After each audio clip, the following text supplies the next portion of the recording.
ngayon may bagong project na naman tayo dito. Hyundai Elantra. Yan, 2017 model. Ang complaint ng customer, starting problem. Pero nung chinek natin, hindi lang pala ordinaryong starting problem, kundi makina yung may problema. So ipaparinig ko sa inyo mga kapade yung nangyayari dito, at ipapakita ko din yung sitwasyon ng sasakyan na ito. So ayan, i-start ko. Start. Kumandar naman siya. Yan, kung naririnig nyo, lumalagatak at patay. Ito na mga kapade, oh. Natanggal na natin yung intake manifold, yung exhaust doon, tsaka yung mga wirings. Yan.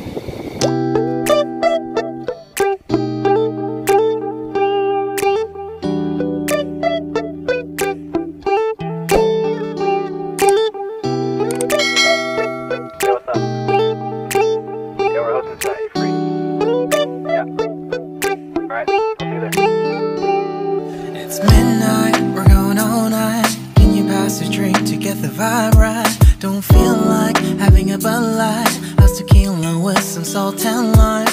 Oh my, am I alright? Thanks for asking, doing just fine. Can I say that you're looking real nice? We'll love to chat right now before I get high.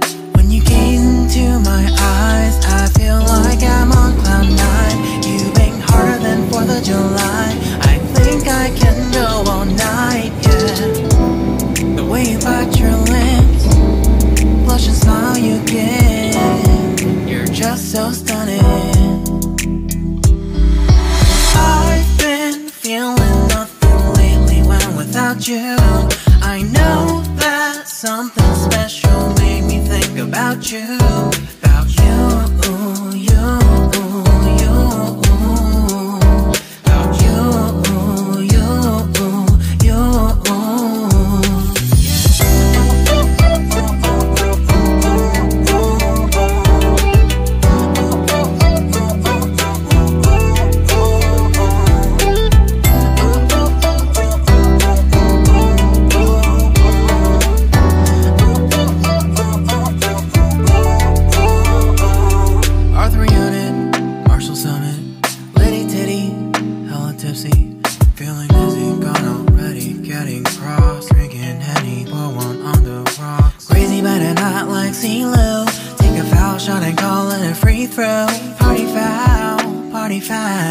Help her out, grab a towel. But they cheered to the governor while the beer was a lover.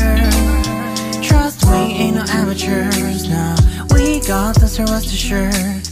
When I think out loud, there's always a crowd, smoking heavy cloud, feeling good right now. People sitting by the wall and they're leaning, somewhere lying on the bed, lucid dreaming.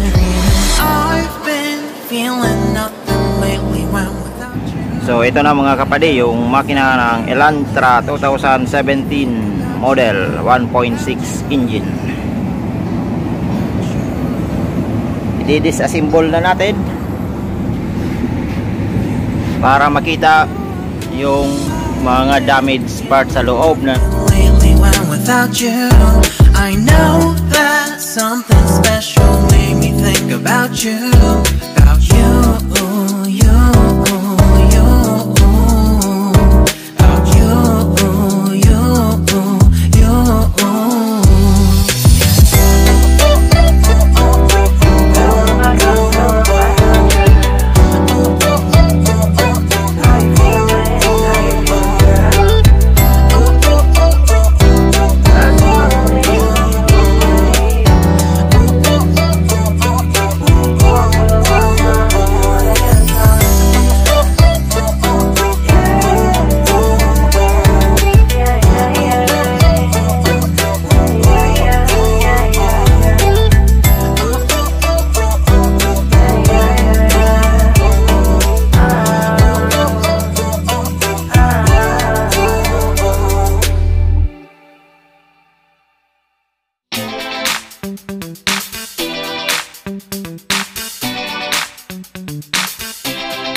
nabuksan na natin, nakita natin yung mga internal parts na mga na-damage. Ang una-una dyan yung bearing, yan mga kapade, yung connecting rod bearing, brush washer, yan damage din, at yung piston ring nya ay nanikit, ayaw na siya mag-play. Ano, kung nakikita nyo mga kapade, yan no, kumayod na siya doon sa liner. Yun, yun. So madami-daming papalitan dito mga kapade.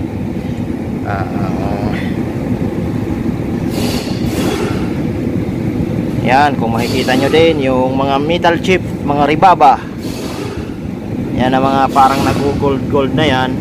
Ibig sabihin yung bearing ay kinain na, yung nadurog ba, yun yun yung ibang parts.